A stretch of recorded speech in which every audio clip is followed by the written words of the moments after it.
Chains by Boss. Chains by Boss is now the official sponsor of the Cowboy Up podcast.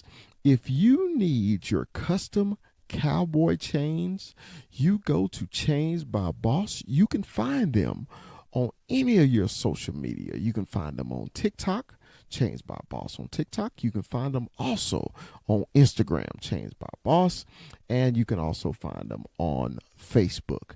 Chains by Boss will deliver the hottest new cowboy chains for you, and we recognize them as our official Cowboy podcast sponsor.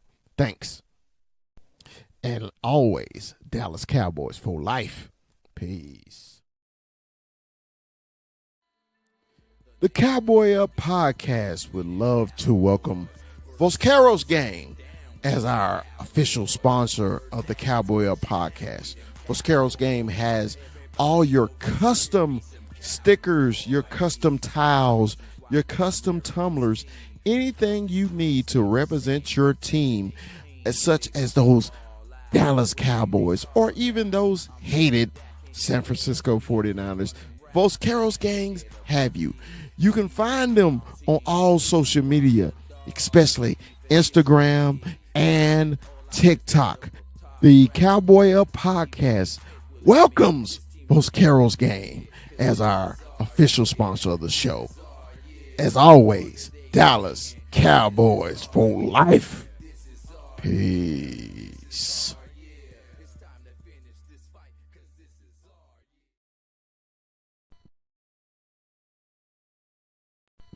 The Cowboy Up podcast welcomes Dominion Custom Clothing. Cowboy fans, if you need your custom suits, your custom sportswear, Dominion Custom Clothing is the company for you. Dominion Custom Clothing also offers a free mobile service to your home, to your business for suit fittings and fabric showing.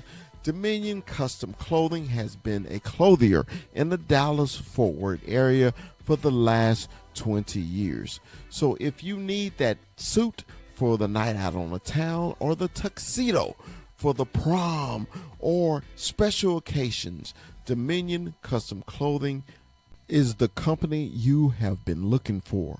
And as always, Dallas Cowboys for life. Peace.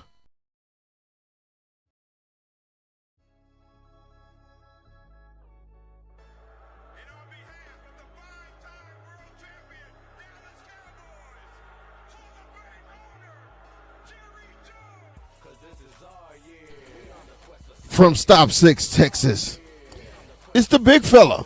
It's Dallas Cowboy Chris.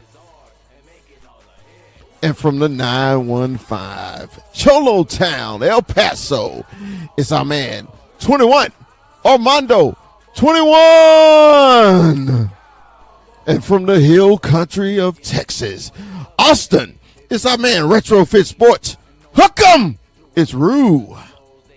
And from Tucson, Arizona, the player personnel director of the Cowboy Up podcast is Kuiper AZ.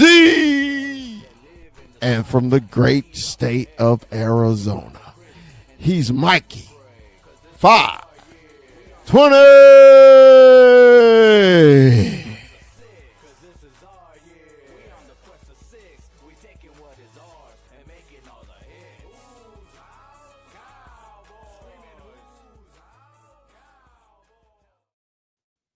Man, what's up? What's up? What's up? Say, man, y'all know what the day is. The day is Tuesday. Man, what happens on Tuesday, man? Y'all know what it is. It's the Cowboy Up podcast. Baby. Man, from my right to my left, to my left to my right. Man, my homeboy from the hill country, the capital city of Texas. Hook 'em. It's my man, Rue. What's up, baby? I mean, bro, the class keeps on getting stronger. I keep getting good news after good news after good news every single week. I'm like less than 30 days away from, or 30 days away from college football, 45 days or 40 days away from NFL, man. We in the building, baby. I can't wait. I can't even keep the days straight. I don't care. It's like, it's so close. I can taste that shit. I feel you, man. Hey, man. And from the 915, Cholo Town, man, El Paso, West Texas, is my homeboy, 21, Armando, 21. What up, fam? What's happening? What's going on, fella? Hey, man, doesn't it feel good, man, to check your guys' timeline on your phone and you see nothing but football and the pigskin being thrown around? It's like, okay, man, yeah, okay, it's that time. It's that time of year, man. So here we go. Cowboys football. You got NFL. It's here, man. It's got training camps all over. So it's good. It's good, man. It's a good time right now. And then us, fellas, we took a hiatus. Felt like about a year, but it was really like 2 weeks. But Right? we here, man. Hey, we back. What's up, fellas? I feel you. I feel you. Hey, man, from the great state of Arizona, man, our player personnel director. Forgive him, he's a Cardinal fan, but we still love him, man. It's our man, Kuiper. AZ. What's up, Kuiper?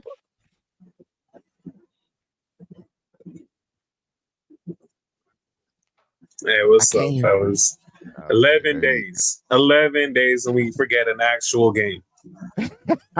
Oh, snap. Hey, 11. Dang, is that close? That's crazy.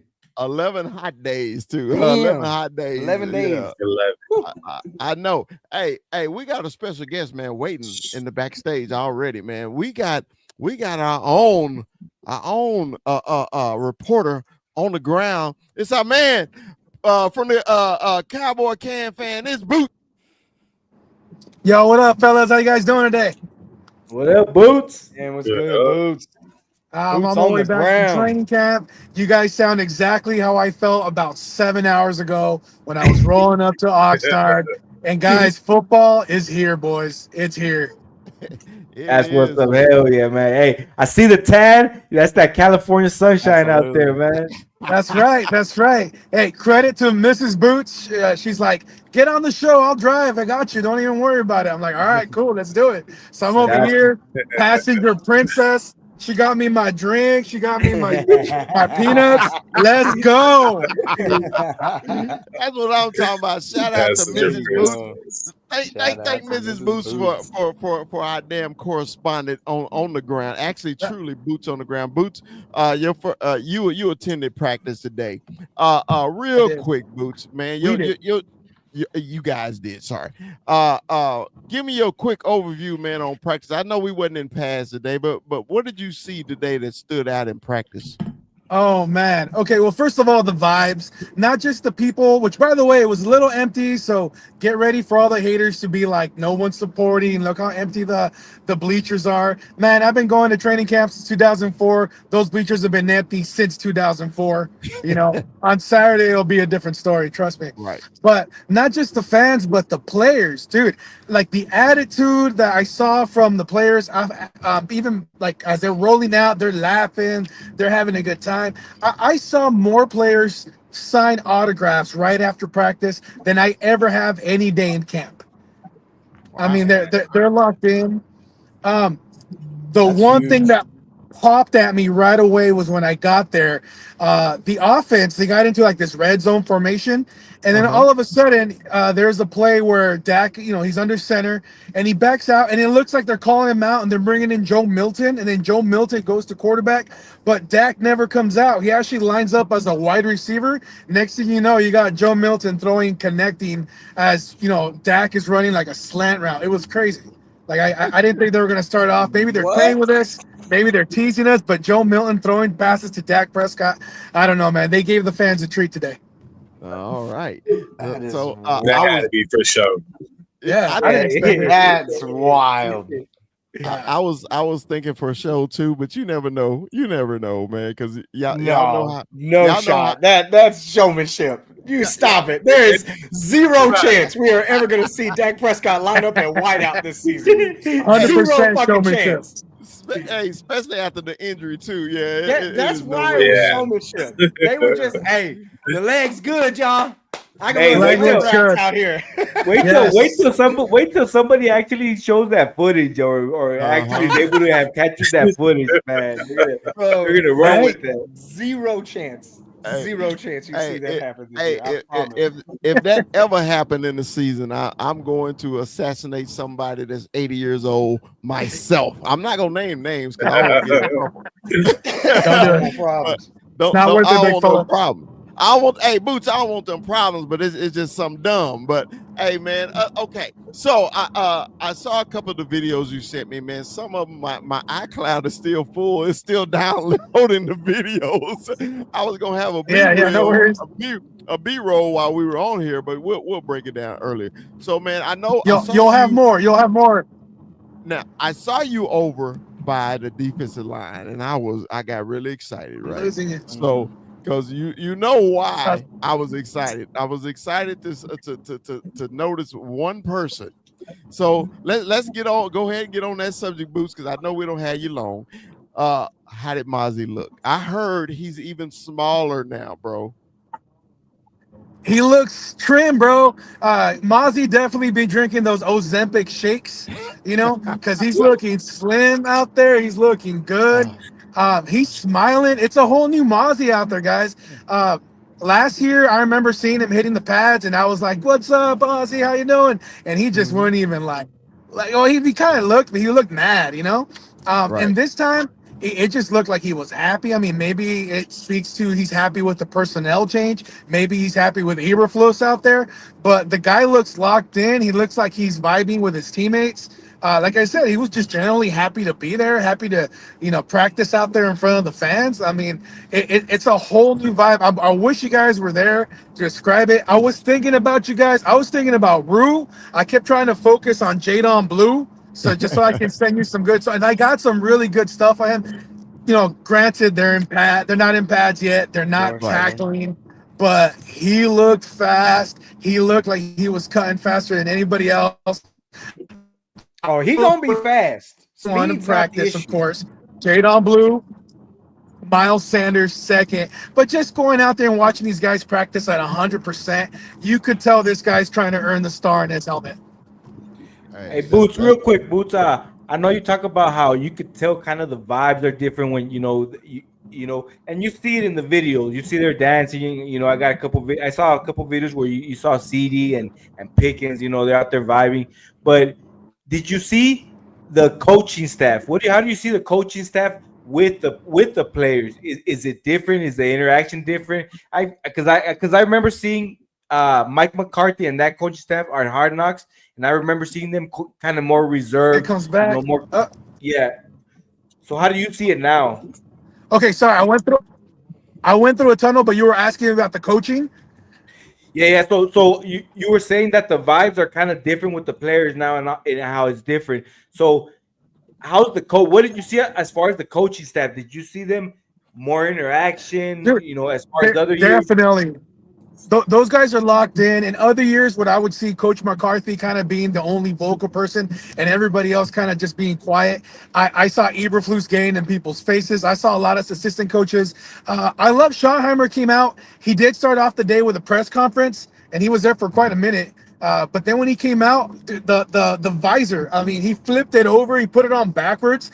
And he just looks like he's like a player's coach, and he was going around, joking with everybody. But at the same time, like it was crazy because he would just make a command and everybody just jumped. So I mean, the guy, for coming off a no head coaching experience, he's getting respect from the players. I mean, you saw a lot of movement out there. Everyone, I mean, maybe it's because it's day one. I don't know if it's in a couple of weeks we're going to see something different. But the coaches, they really feel like they're locked in, like they got something here. They know they're the underdogs. They know that people are giving them this, hey, it's your first year type of vibes or whatever, and maybe they're getting a pass, but it doesn't feel like that. It feels like these guys are competing for a championship. Man, I also heard on the radio that the coaches are more involved this year. They were talking about how the coaches are running to the drills before the players are. They're really hyped. He said I heard there's music playing. It's a upbeat practice, kind of like a college atmosphere. So did you notice any of that, Eric? Yes, absolutely. Like the music was bumping since 11:45 in the morning once you walked in. Like I said, you got a lot of players coming out.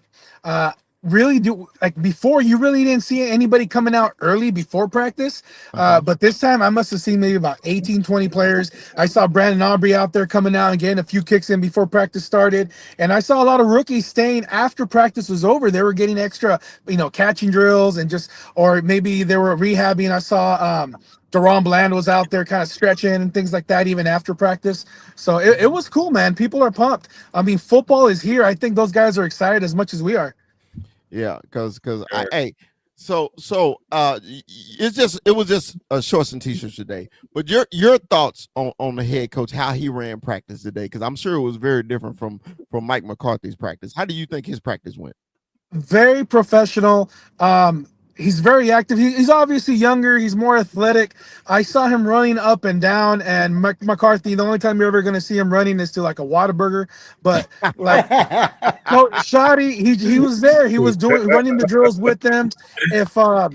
If somebody got yelled at, Mike McCarthy would do it from like the sideline. He'd blow his whistle and just let everybody hear it. And I saw Brian a couple of times just run up to the player, say something in his helmet, and then they'd be like, all right, cool, thanks. And then he'd just go. So I think he showed a little more respect that way instead of just kind of like, lighting them up in front of the whole team, in front of the fans.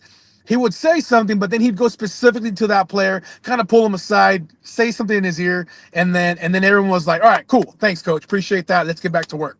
Right. So I got one more question, then everybody else got a question for Boots. Now this is also what I heard, man. I heard that he said that he was going to manage Dak Prescott reps in practice, because normally Dak wants all of them. Okay, what did you see today with Dak? Did he get all the reps, or did they manage it like he said they were going to do? No, and that's another big difference. In other years, I saw Dak taking a lot of reps, a lot more than Trey Lance, a lot more than Cooper Rush. This time, I would say it was 50-50 between him and Milton. They were going back and forth. I mean, I think in the beginning, him running routes was a little funny, but again, no one's tackling. They weren't going full speed, but they were definitely babysitting that knee. Okay. Anybody got a question for Boots? He was there today. Man, I shit. Yes, I do. Honestly, man, I got a lot of questions. Obviously, it's only day one. Shout out to the dude at the People's Debate. I was on with him earlier today. He's an Eagles fan, but he's all right. And a lot of mine is kind of centered around that, man. How do my linebackers look? How does my I know we kind of touched on the D line. I'm very curious as to what the movement is with Matt Eberflus, and what are we looking at? D line, linebacker. And what corners are getting reps? I'm really kind of focused on that defensive side right now. Okay, as far as linebackers, I think Maurice Luafau looked exactly like he picked up where he left off last season. He looked like he was becoming the leader on the team. But one name that I did not expect to be talking about with you guys right now, Jack Sanborn. I think he's Eberflus's guy. He came back. He was playing middle linebacker. The guy obviously knows the system. I found myself like, cause I would go down and I think his number's like 57. I was looking at the paper. I'm like, who is this guy? Sanborn. And I'm like, who made that? Or who made the stop? Or who was there to, deflect the football? Jack Sanborn. So over and over again, I found myself saying this name, and I was like, okay, I had looked up a little bit about him, but I mean, the guy made his presence felt. The guy, I'm assuming he's replacing like maybe Eric Kendricks from last year. Yeah.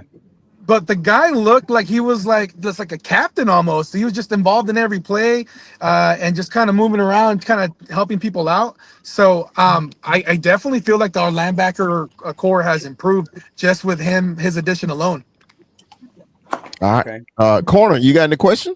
Yeah, when you say Maurice Luafau is looking like a leader, what specific things did he do to make you say, hey, he looks like a leader? Okay, so that guy was hustling every single play. You could tell there's a few guys that were taking plays off, especially because, again, it's the first one. They're not running 100%. They're not wearing pads.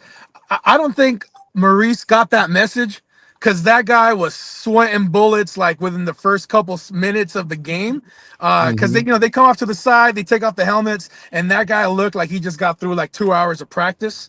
Wow. And I was just like, wow. And now there were other players, a lot of the veterans, Micah surprised me too because Micah Parsons was another guy that was kind of running around. I expected him to just kind of walk through it a little bit. And there were definitely other players that I noticed that, again, they didn't really break a sweat, but Maurice was not one of those players. Oh, see, I'm liking that because he's going to get a lot of playing time since Overshown is hurt.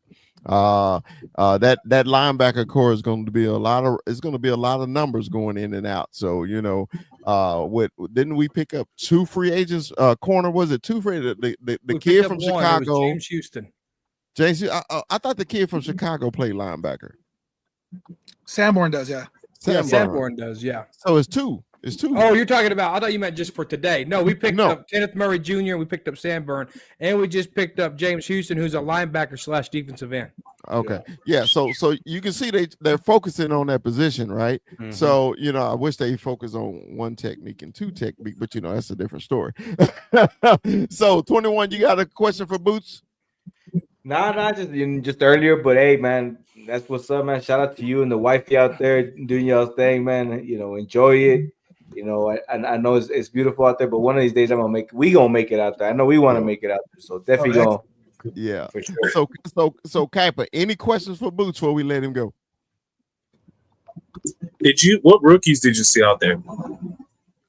Oh, which rookies? Well, Jadon Blue was the main rookie that I was really looking. I saw Rebel was on the sidelines kind of stretching out and working out with like bands and things like that. Yeah. But Jadon Blue was my guy. And then what is the guy? There's a Josh Kelly. I think he went to I don't even know what college he went to. But Josh Kelly, I found him a lot. Like I kept looking his name up a lot. Wide receiver? Yeah, he's a wide receiver. But I kept finding, all this means is that they got open, because obviously, like, every single catch they get, they're going to run 15, 20 yards afterwards. Yeah. But there was a couple of balls that I felt Dak was a little inaccurate on, and Josh Kelly still caught that. So I was like, okay. This guy's looking pretty good. Again, another name that I had no idea who he was prior to camp, and he stood out to me after day 1. And then, did you touch on corners already? No, we didn't talk about corners. Bland, Carson, Elam. How do these guys look? Elam, I didn't really see him. I don't remember calling. I mean, not that he wasn't there. I mean, he was there, but I didn't really remember calling his name. Carson, again, like they were there practicing, but I would say wide receivers they won. I mean, because I didn't see the cornerbacks really trying or chasing it down. Bottom line is that they got burnt. No one's trying to really, go for it. I mean, if there was a final score or a score being kept, it would have been like 75 to 0 or something. Was the pick 6 today? Did y'all see a pick 6 today? It was Nealon. Yeah, Marshawn Nealon. Yeah, that was on the other side of the field. That Dak threw that one. But again, we don't know if someone ran the wrong route because again, it's day 1. I need to go back and look at more footage or film to see whose fault that was because you don't know if Dak just threw an errant ball or if someone ran in a wrong route. From what I understood and what I seen, it looked like Nealon made a play. Okay, that's what it looked like. Can't be mad at that. I'm glad so he from did. my angle, the play was going away from me, and then Nealon ran it back towards the Cowboys Instagram already, or Cowboys camp fan. So it was coming back, but then all the linemen or the defenders that were on the sideline were right in front of me, so I really couldn't see it play out until after he made the play and he was already coming back. But it did pump up the entire defense. So I saw everyone high-fiving, and it looked like almost the whole sideline came out to celebrate with him. So it was cool. How many scuffles did we get today? 1. I saw. Yeah. You won? Was it Brock? No, you know what? Scuffles, I did see one, but it got broken up almost immediately because I saw a couple players just run in and just grab them, and I couldn't even tell who it was. And then there was a couple. In just a minute. Yeah, I'm about to. And then there was a couple of Span Ford and Ezraku. Wow. Wow. Hey, real quick, crack him if you got him. Crack him if you got him. There's a lot of players sharing the same number today. So at first I'm like, oh, is that Rebel? Oh no, that's Miles Sanders. I don't know, you know what I mean? So I would have to look down. I'm like, okay, Matt. Well, let's go. Was he in there? And I'm like, well, last time I checked, he wasn't black. So That's obviously somebody else. No, I don't think he is, Boots. I don't think he is. I don't think so. Yeah, so I'm just saying, there's other players On a out there name like, sharing well, his let's number. go. What the Yeah. Yeah. Leroy Well, I mean, they're in there, they're Let's go. practicing. Leroy Well, Let's let's go. Well, look, Boots. Hey, man, appreciate you doing it. Hey, man, real quick. I know you and Mikey got something going on, man. Promote that real quick before you get out of here, brother. That's right. We got El Podcast Meets Cowboys. We're gonna start doing that tomorrow. Tomorrow's Tuesday. Yeah, tomorrow Wednesday. So we're gonna start Wednesday. We're gonna see what we can do. I don't know if you guys know, but if you guys want to Google like largest NFL fan bases, that the Cowboys are number one with what, like 19.1 million in the United States, right? Yeah. Do you guys know how many Cowboy fans there is just in Mexico alone? Viva la Mexico. 5 It's million. approximately 15.1 million. I had a Good five. enough to be the sixth largest fan base. It'd be like right after Kansas City if they were on their own separate team. You know what I mean? If you separate them, so combined, obviously we're America's team. So we are gonna it's gonna be in Espanol for all the Spanish speaking people out there. It's gonna be about 80-90% Spanish. There's gonna be a little Spanglish in there as well. But we've been talking to a lot of people, and people have been asking for it, so we're gonna give it to them. All right. Well, hopefully he'll be on time for your show tomorrow. So we appreciate you joining us, Boots. Hey, anytime, anywhere, man. And I'm gonna chop up this video. And, I appreciate it, Boots, man. We'll talk to you soon. Okay. That was such perfect timing. Thanks for the insight. All right. Peace out, Boots.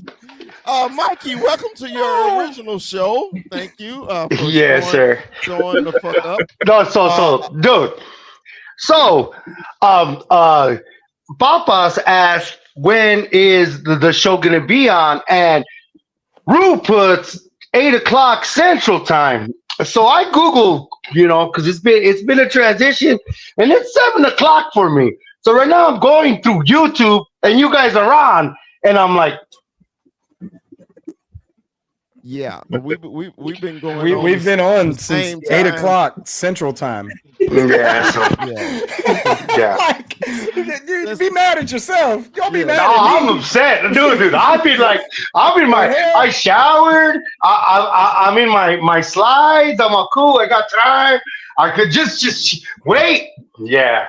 Yeah, Arizona is not Central Time. Never has been ever. Well, Ever. exactly. Ever. So the separation. No, what Google. I heard. Hey, dude. Yeah. So, to elaborate on what my new partner was going on, ya la gente sabe que van a estar sintonizados a algo nuevo, algo que va a ser gran para la marca de los Dallas Cowboys. Si tú tienes porra en esto y te gusta, ven aquí con nosotros. Mis Cowboys Podcast va a ser algo más grande. Temprano en otras redes sociales, algo que no pueden doblar, algo que no se va a vacilar, algo que vamos a ir adelante, va a ser algo nuevo. Hay muchos programas que puedes sintonizar y puedes programar, pero con nosotros no vamos a ser los primeros, pero vamos a ser los mejores. Ya creen eso y ir adelante. Y all the time, like, subscribe, and if you like us, tell your friends about us. What did you just say? I don't know what you said. Anyway, appreciate that. Now, since Mikey's here, we can actually get into the fucking show. Man, all right. Cool. So let's start this off, man. Jerry had his State of the Union address. Oh my fucking God. Why, as Cowboy fans, why aren't we used to this by now? Why aren't we? I don't know why what Jerry says surprises us at all. But Jerry, he shot bullets at CeeDee Lamb. He shot bullets at Micah Parsons. He shot bullets at Terrence Steele. He shot bullets at Trayvon Diggs. Mm-hmm. Who didn't he shoot bullets at on his press conference on Tuesday? Can anybody tell me who he didn't shoot bullets at? Because I just don't understand. Tyler Smith. Tyler, he did not shoot bullets at Tyler Smith. He did not shoot at That matter times. of fact, that might be the only guy he didn't take a shot at. And this was my whole thing about it though. Why? What was the point? I mean, because you're trying to sign Micah. I know you pissed off at Trayvon. We're gonna get into Trayvon. You pissed off at Trayvon because he's contractually obligated to do all his off-season stuff with the Cowboys and stuff. Then he shot bullets at Terrence Steele, which was kind of rightfully deserved, but he didn't play well last year at all, and after his big contract. So we'll start with Kuiper first, and we'll go around. Kuiper, did you hear any of the Jerry Jones 60-minute rant? I heard some of it, man. I heard some of it. Some of it is a little warranted, okay? Like, especially when you're talking about players getting injured, I get it. You're frustrated. You're getting big contracts out of people, and they get injured. They're not playing as good. Okay. But if you're in negotiations with a player and you're talking shit to them as the price is only going up, yes, what the fuck is wrong with you? Exactly. Why? If anything, that makes Michael Parsons go to his agent and be like, all right, man, you got the green light. Give me as much as I can. Yes. Oh man. All right, 21. I'm gonna leave Rue for last. 21.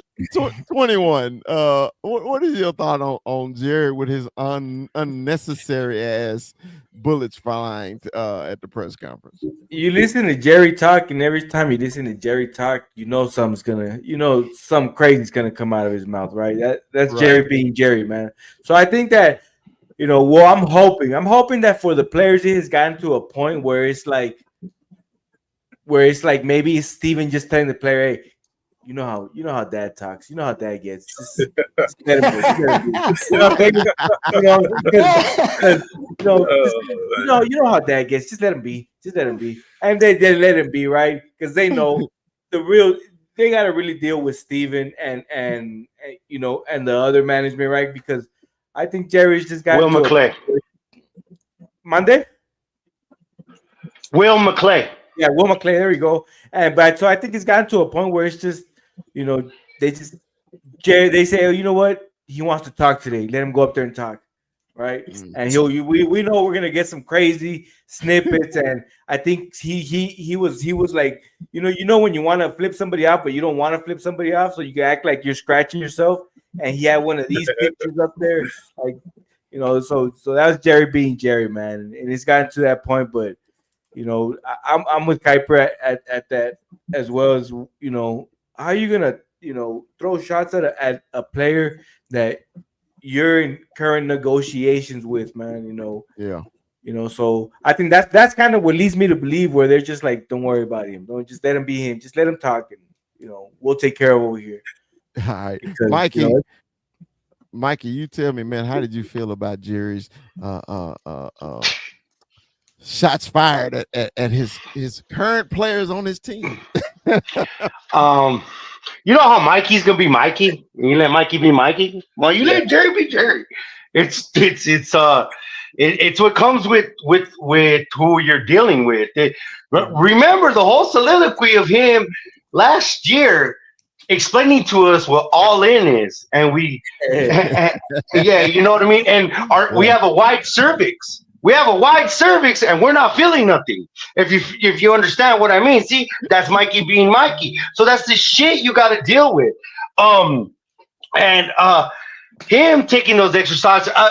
But the cool thing that was telling, it's Michael Parsons retweeting what JJ Watt said, and what JJ Watt said, it's cool. It's good to start camp taking a shot of your quarterback and the best player on your team in one breath. Yeah. And because they want to play for you, and then taking a shot at a quarterback that got hurt playing for you, because that really brings on good vibes and this sense of wanting to play for this man. And Jerry's gonna be Jerry, and Jerry's gonna be worth a sound bite no matter what. And what are we gonna do? What's the question they asked him? Have you thought for a second of not being the GM, Jerry?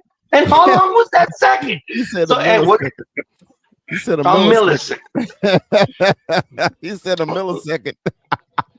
A millisecond. Like, so it's Jerry being Jerry. It's nothing surprising. But then again, Monday was the beginning of real football coverage, where all the big shows came back from their vacation, knowing that it's going to be nonstop until the end of February. Correct? Right. Right.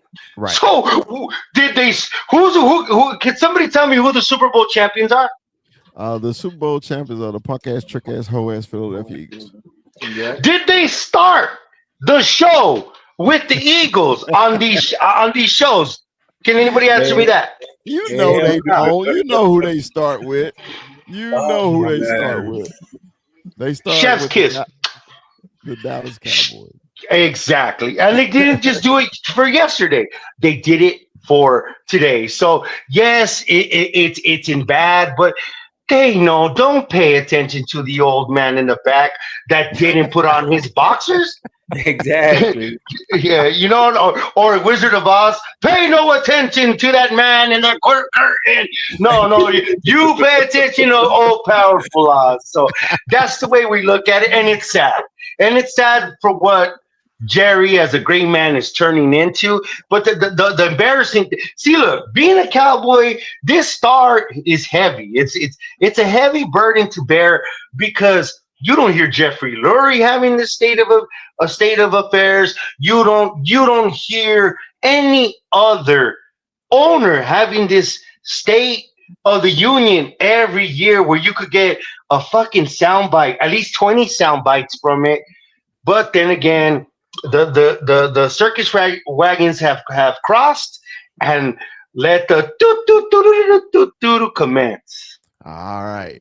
Well, I left him for last for a reason. And the reason I left him for last because he got a rant. Rue, I'm ready for you. You know, it's funny. My rant really wasn't even about Jerry. But if I'm going to touch on Jerry real quick, just because y'all really pretty much hit it. And 21 hit it on the head because this man is just making us. We are probably the millionth podcast to be talking about this nonsense that he was spewing at that podium that whole day. But my whole thing with the media right now is, what is with this nonsense? Why do we entertain this? Like, somebody ask him a question other than, is Micah Parsons getting signed? They asked that question like 3 damn times. He already answered the question. This is going to be deja vu all over again. We've literally seen this episode already. It's a rerun. It's Tony Romo, D. Ware, and Des Bryant all over again. You're going to be the highest paid player at your position. You're the highest paid player at your position. You're the highest paid player at your position. We've literally played this game already. But the reason I'm annoyed is like, man, why didn't anybody lean over at Eberflus and go, hey, this team's Achilles heel for the last 4 times it's been in the playoffs has been run defense.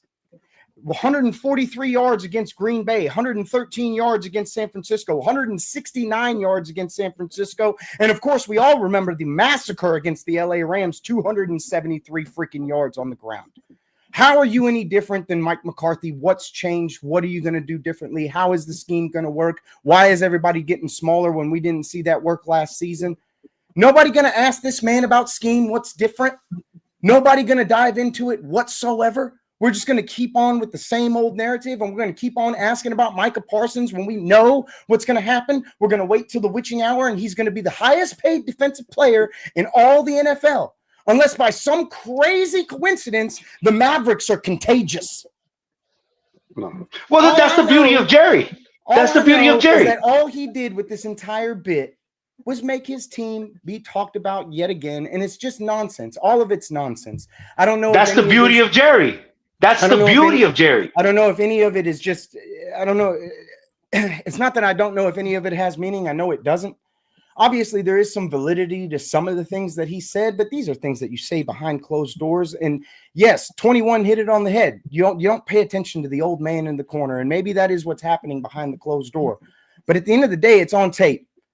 And are you sabotaging, Shotty? Are you trying to get in the way of this thing?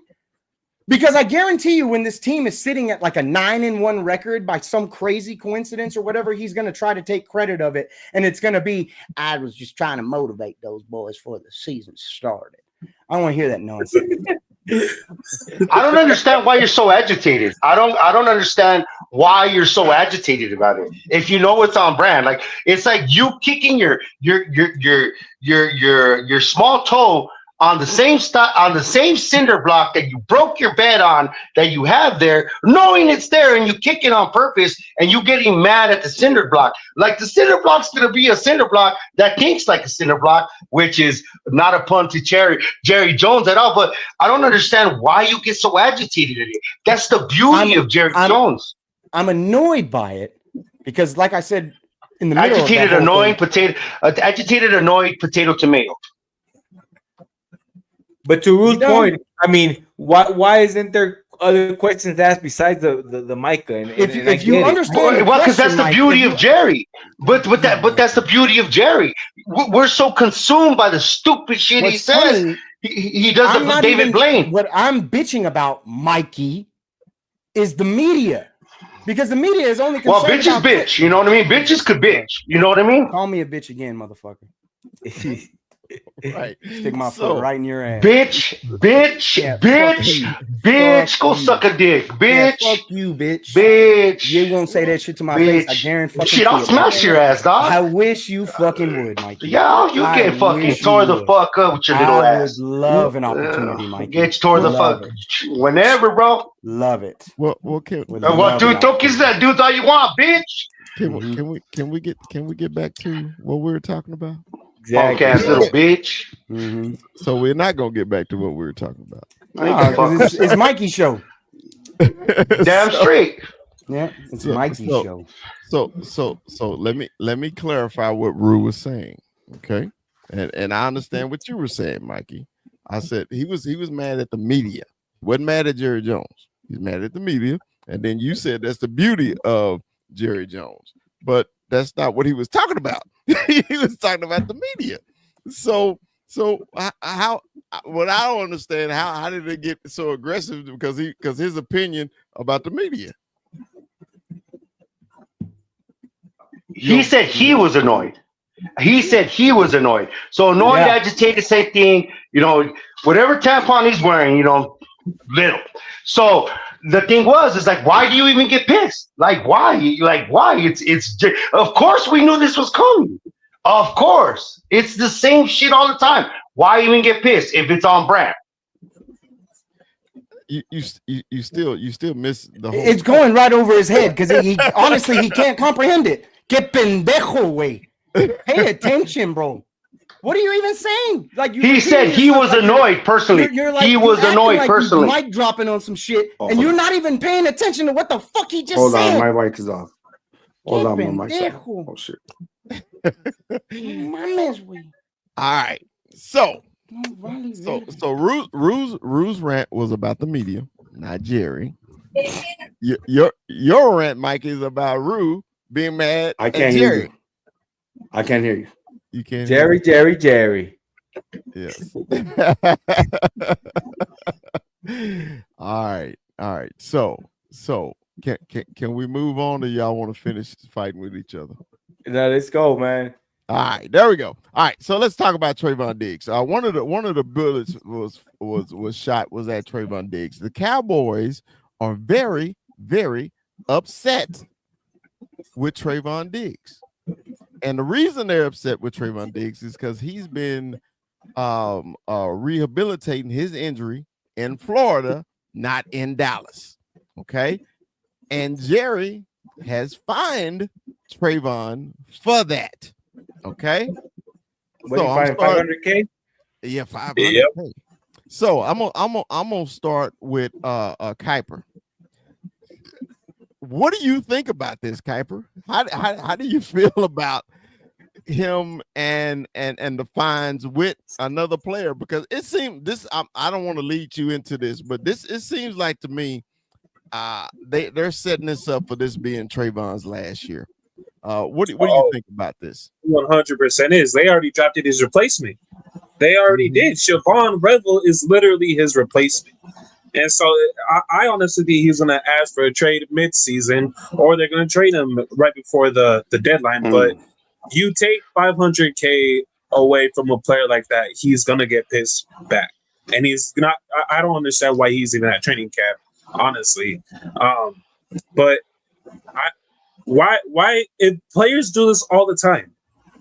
Every NFL player that gets injured goes to specialists and goes to rehab in places that they think are the best, not just where your owner wants, because they want to get better the fastest and they want to get the best treatment. So Jerry finding him was kind of like a kick in his balls, like, dude, I'm trying to get better and you're just making it harder on me. Why do that, Jerry? It really is his last season. It is. All right. Mikey, you had your finger up. Yeah, well, it's appropriate. He went off the reservation. When you go off the reservation with Jerry, it's over. It's symptomatic. Same thing with Amari Cooper. Same thing with Cooks. It's over. The only reason that he's not is because they would take a hit, and it's done. Once you don't do what Jerry wants in the way Jerry wants it done, and because the Dallas Cowboys have the best facilities, the best doctors, so if you go off the reservation, it just doesn't sit right with Jerry, and that's it. Like, it's Amari Cooper all over again.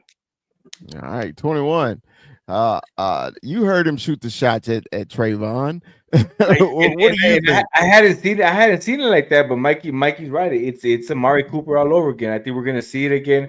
I think we're seeing the end kind of I saw a clip where they did ask Trayvon and they asked him if he was still happy there, and he said he's happy there. He wants to be there, but at the end of the day, you mess with a man's pocket, and it's kind of it's gonna irk you a little bit, right?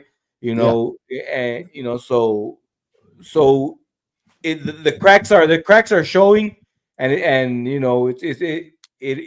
if they don't stop it now, we know what happens from here on. So we'll see. But as far as him going, out to seek his own treatment, I mean, other players have done it, but I'm also with Mikey as far as this.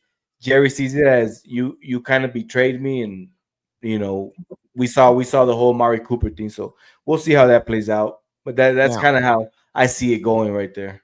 Now this question is to the number one Diggs fan on this show. Rue is Diggs. You love him. I know you love him, Rue. I know you do. I do. All right. How did you feel about Jerry shooting the shots at him on yesterday? I think it's bullshit. You mad at this man for going to get treatment somewhere else? Your track record with ACLs isn't great. No, I mean, Corners brought it up on this show. We've seen it. He's gone through it with us. In ACL after ACL, we've seen players come back and not come back well on this team. So this whole that we've got the best doctors for this notion, I don't see that, because we've had other players with this same injury that haven't come back well. Now, the writing may be on the wall. You guys are probably right. They probably are going to be moving Trayvon Diggs out of this team. I can see that happening. It's kind of plain as day. Doesn't take rocket scientists to figure that out. Looks like the writing's on the wall. But when it comes to them being mad and it being a betrayal that because he went to go get treatment somewhere else, that's asinine to me. Now, if you can prove that he was just sitting on his ass and he wasn't doing shit, that's completely different. But if this man literally just went to Florida to go get treatment on his knee from a specialist to get one-on-one treatment to come back stronger for this team, and then showed up for minicamp and is here for OTAs, who did he betray? He's taking care of himself. He's taking care of his leg. He's trying to get back. That's all that matters to me. Get back on the field. I don't care how you get back. Do you think any of the rant was justified? But no, a better question is, since you see the writings on the wall, do you think this is justified, the Cowboys getting rid of him? Because he said, that we paid people too early, right? So when they paid Diggs got hurt, right? He got hurt the next year. and the ACL and everything like that. But this is my thing when Jerry say that you can't predict people getting hurt. You couldn't predict that getting hurt last year after he became the highest paid player. You couldn't predict Overshown getting hurt twice. Okay, you can predict Micah Parsons being out for 4 games because he even took a little shot at Micah too. Yeah. You know, about Micah being out. We didn't have Micah last year. Yes. So is what he said, is it justified, or is he doing the old man syndrome? It's not that it's not justified, because he's not wrong. This is what happened. And I think a lot of us on his take with Terrence Steele, I think a lot of us would agree with him. Yeah. I do. Just a little bit. Sorry. I do. Yeah. I watched that man get turned around more than a damn turnstile at the airport. Like, It is what it is, man. So is he justified in it? I mean, he runs the fucking team. He can really do whatever the hell. He signs the checks. This is your quarterly review, baby. And it ain't a good one.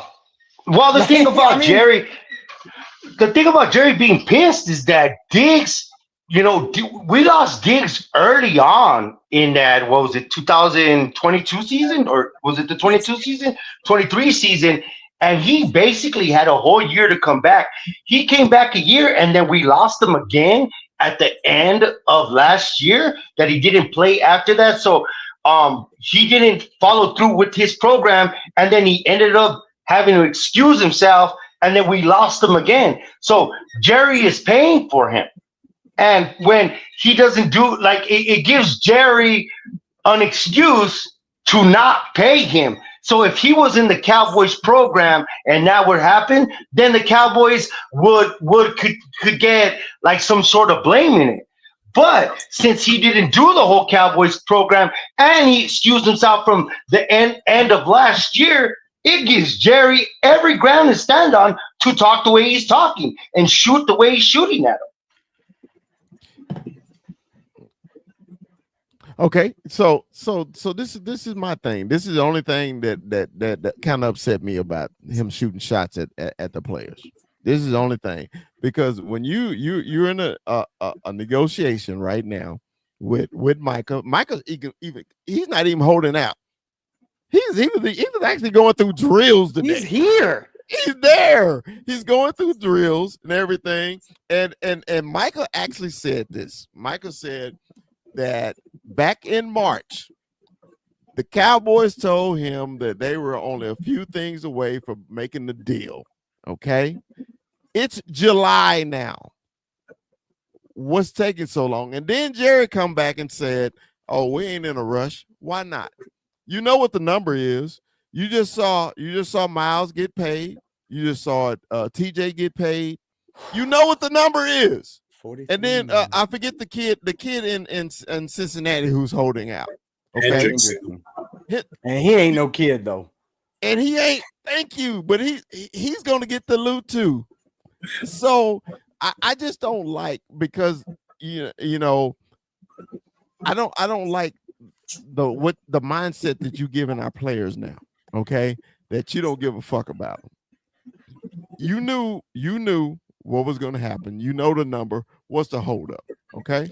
So say if he do the Dak thing, he'll wait till an hour before the game on Thursday night and say, "Hey, we signed him," and then the boy get hurt.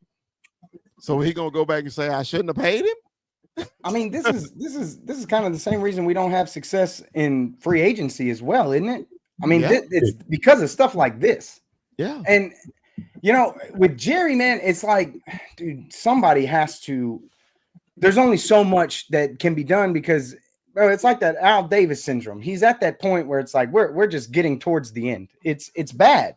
It's bad because I don't know. I can't be on his side with this. He completely sabotaged our season last year. The man did nothing. We're surprised we only won 7 games. We shouldn't be. He didn't do anything. And it's like kicking a stunt. And then we go into this season, and it's obviously like, hey, I'm happy, right? Like we got George Pickens. They made some moves. You know, you made a couple splashes here and there. Like it's you did something. But now it's like he's just grandstanding about it. Like, what are we doing? all of a sudden you made some moves, and now it's like, what is this motivation? Right. What are we doing? Right. All right. So this is my thing. Anybody got any thoughts on what Micah said today? Did y'all hear what he said today? I did. All right. Micah say he understands it's a business. He said if the Cowboys don't want him here, he understands it's a business. He say, but I need to feed my family just like Jerry Jones need to feed his. I don't see what the problem is. If they don't want me here, I'm out. He literally said that. Your best player on your team said, hey, you don't want me here, I'm out. And then did you hear what TJ Watt tweeted about him? TJ Watt said, say, man, how you gonna dog out your best player? And TJ Watt played for the Steelers. He's like, it was JJ. It was JJ. JJ, I'm sorry, JJ. Yeah. JJ said, how you gonna dog out your players? So, and it's bad when somebody from another retired player had to come to a defense of current players. Kuiper, what did you think about what JJ said? JJ is 100% right. JJ Watt was the Texans' best player. He understands what Michael Parsons is going through. He went through negotiations, but again, it just goes down to negotiations and how you're going to handle it with them. Why talk shit? Why talk shit? You had a number. There was a report that they literally, him, Jerry, and Steven all shook hands on a deal, on the number. And they've been waiting to contact his agent. And that's what's been reported, that's the reason why it hasn't get done. Mm-hmm. Now that number has gotten higher strictly because of other players. Hendrickson is gonna get signed or he's gonna get traded. It's the number is only going up. Just sign him. Just sign him, dude. Yeah, I don't know, Mikey. I just laughed because you guys seen this episode already.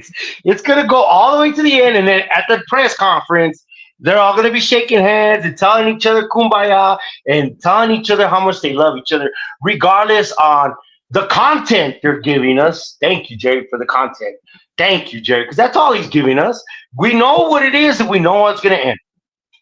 We know it's another season, same shit with Jerry Jones. I'm not saying with the Cowboys. I'm very optimistic, and it does create a platform for Shotty to bring his players together as his players and his football team, and make the football side the football side and the Jerry side the Jerry side. I see that's the only benefit to this. But guys, we already know what's up. Like, we know what the fuck this is, all of us, and it happens every year, and that's just, it's just on brand for the Star. I can't just keep saying the same thing because we know what's gonna happen at the press conference. They're all gonna hug and tell each other they love each other. But it's interesting what you say about Micah, that he'll get up and go because. Who does he work for? Who does Michael work for again? Barstool. I think he worked. Is it Barstool or? Well, it's with well, they did an interview on him, and there was one thing he said that was interesting, and they asked him, when it came to the NFL, what was the thing that caught him by surprise, was different. And the biggest thing that came out of his mouth that I took was he thought it would be more of a family affair, a family thing. And apparently it's not, it's business. But at the same time, from what you get from Micah is, he's all in, he's a warrior, he's ready to die for his team. And it seems that, this negotiation has changed that about him. Maybe it's a part of growing up, but not everybody you work with is your friend. Obviously. So it is what it is, and that's the only thing I take from Micah. But like I said, we on brand. Is it late? July? Hell yeah, it is, because Jerry Jones is saying crazy shit, and again, we're not signing a player. All right. So I had Coach Old Shotty. Man, I listened to his press conference today. You know, I'm really beginning to like the guy. You know, at first I was one of those thought there was a horrible hire and everything like that. But you know, he's not like Mike McCarthy. You know how Mike McCarthy was evasive about a lot of questions and everything. Actually, Shotty's actually answering questions. You know, and I do appreciate that, the head coach, because you know, as content creators like we are, you know, we want to talk about things, and you know, and we don't want to read between the damn lines. That's number one. So I am appreciative of what Shotty is doing, and it's looking like he's really becoming this player coach, man. Because I've been hearing some real good things from the player side. So Rue, I know it's only been one practice. I think tomorrow is the first day in pads, man.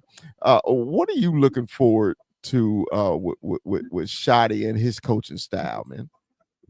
I could have sworn somebody said the 27th before we're in 27 pads, is it? I think I'm not 100% on that, but I thought it was later this week that we're in pads.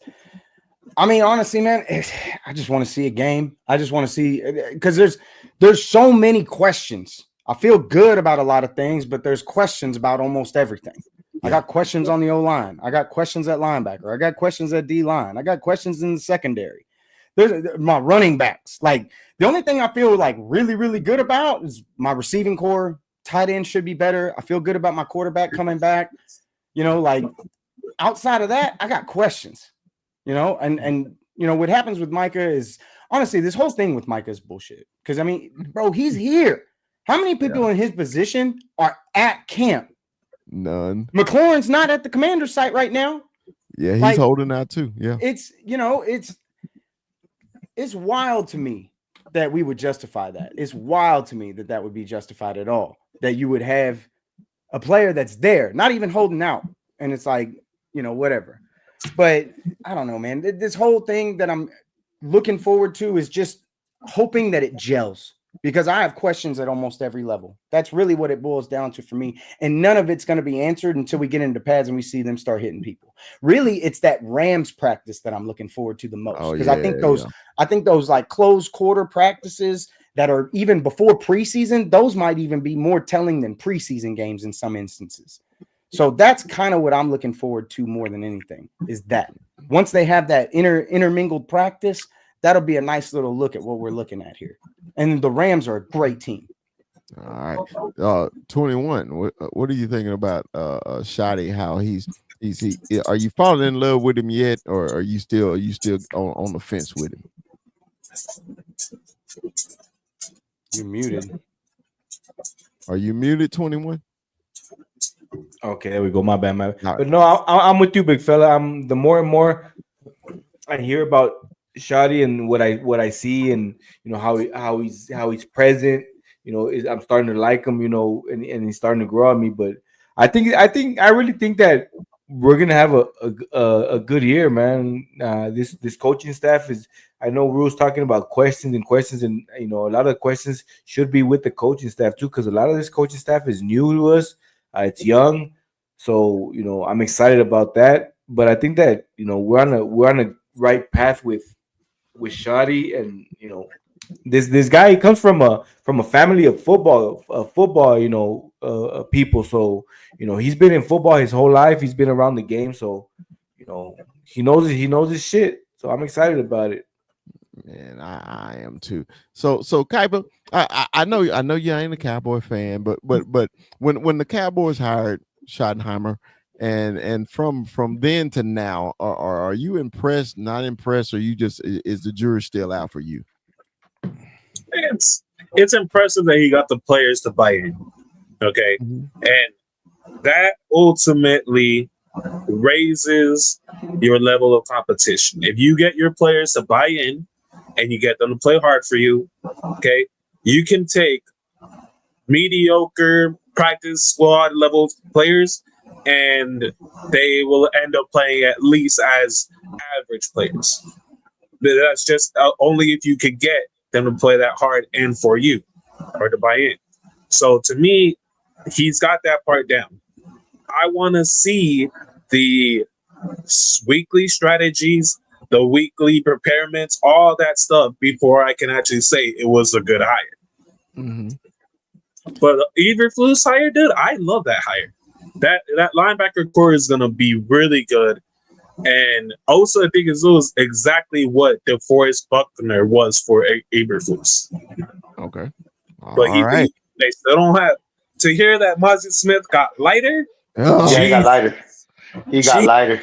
But they want him to flex. Apparently, Eberflus wants him to flex. They probably came to terms that he ain't that bucket of concrete in the middle of the line anymore. So they are trying to salvage his pick and flex him out because apparently he's not going to be who he's supposed to be. So that's why I think.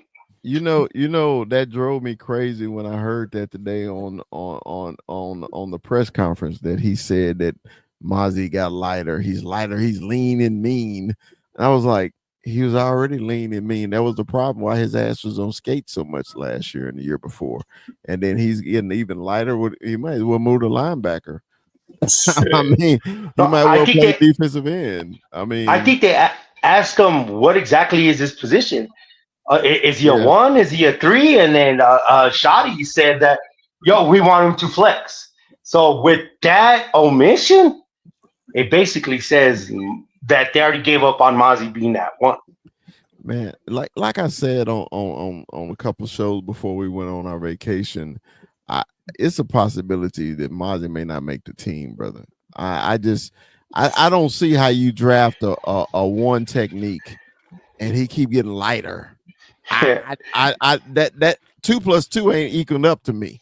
I love it. We've always wanted that stump in the middle where you can't run on them, right? That got the center guard combo don't mean anything, right? We always wanted that defensive tackle, but then we keep getting a defensive tackle that's weighing under 300 pounds now. He's under 3. To your credit, Chris, you didn't say that a couple of shows. You said that months ago, like months ago. But it just boggles my mind. Rue, take me off the ledge, Rue. Am I crazy? Am I talking crazy? Please. I mean, shit. We have reasonable concerns. Like it just is what it is. And the thing is, I think all of us see the writing on the wall when it comes to this side of the division, man. Yeah. This side of the division is so wide open. The AFC is such a gauntlet. And I have one of the seniors on this side of the bracket. You really telling me you can't put something together over here? Right. Like it's possible. But with Mozzie, dude, I don't know, man. I don't think he's going anywhere. And who knows? Maybe with Eberflus in the scheme, maybe we see a whole new vigor, a whole new side of Mozzie. Because that's Eberflus, right? Eberflus is gonna have them boys light in the pants anyway. They're gonna be about speed. He at least had like the one big boy. Like he had Grover Stewart over there for. Honestly, we don't have that guy because it's not Solomon Thomas, right? No. And it's obviously not Mozzie. So maybe Eberflus just saw something different in Mozzie. And let's not forget something either. As much as everybody's got something to say about Mozzie, there's one thing that I know that's true about Mozzie, and maybe we haven't seen it on the field, but that boy's strong. He is a strong ass dude, man. Like he's able to do some things that normal people just cannot do, and even people in the NFL cannot do. We saw this when he was coming into the league, and if he's just strong. And he's gotten strong. Like if the strength is still there, maybe we can still make it with what he has. But it's tough for me to get behind it because if he's that light in the pants, it's like what are we stuffing in the middle? But there's a difference between gym strong. Motherfuckers can work out in the gym all the time. That's why we haven't seen it in the field. But there's no denying that he's strong. So maybe with the change from Eberflus, you get that strength on the field finally, because we know he has it. His thing is his get off on the field. His thing is his get off. He's just very slow in getting off. That's been his problem. So if him being lighter makes his get off faster, then I'm for it. But like the omission of him not being heavy anymore just says more. It says more to what Chris is saying than anything. Yeah, Hey, look, you're looking for some hope. That's the only thing I can think of, baby. That's it. You want some hope, motherfucker? That's the only hope I can give you. Maybe Eberflus will fix this motherfucker, because that's really it at this point. There's nothing else. And losing, hey, and I ain't gonna lie, losing weight helps. I ain't gonna fucking front. Yeah, what else are you supposed to do? Dude, losing 80 pounds. Jesus Lord, dude, I'm a different dude, and I get it. So if Mozzie's losing that, so yeah. Well, I want to transition to my other problem area. hey, training camp has started now, because there's a lot of things I want to watch. I can't wait till the first practice or the first preseason game, because I want to watch these people. I want to watch Mozzie, and my number 2 person I want to watch is Tyler fucking Guyton. I gotta see the improvement. Oh yeah, I got to, bro, because his play this year is going to determine a lot of things what the Cowboys can do on offense. Okay, we know this, right? 21. I'm starting with you. I named my 2 who you just got to see improvement for the Cowboys. Who are your 2, 21, that you need to see improvement this year for the Cowboys? First off, it's the number 1 guy, man. It's that leader, Dak Prescott, man. We need improvement there, and as far as improvement all around. You need, I want you to stay healthy. I want those interceptions cut down, because you were going at a fast rate last year. So we need improvement there. And then my second guy would have to be let's go with the defense. I'm gonna go with Diggs. Diggs on defense. If he's gonna be part of this team, then we need to see some improvement there, man. We seen you for some reason last year. You ended up just not coming back. The verdict's still out on what was really the issue, right?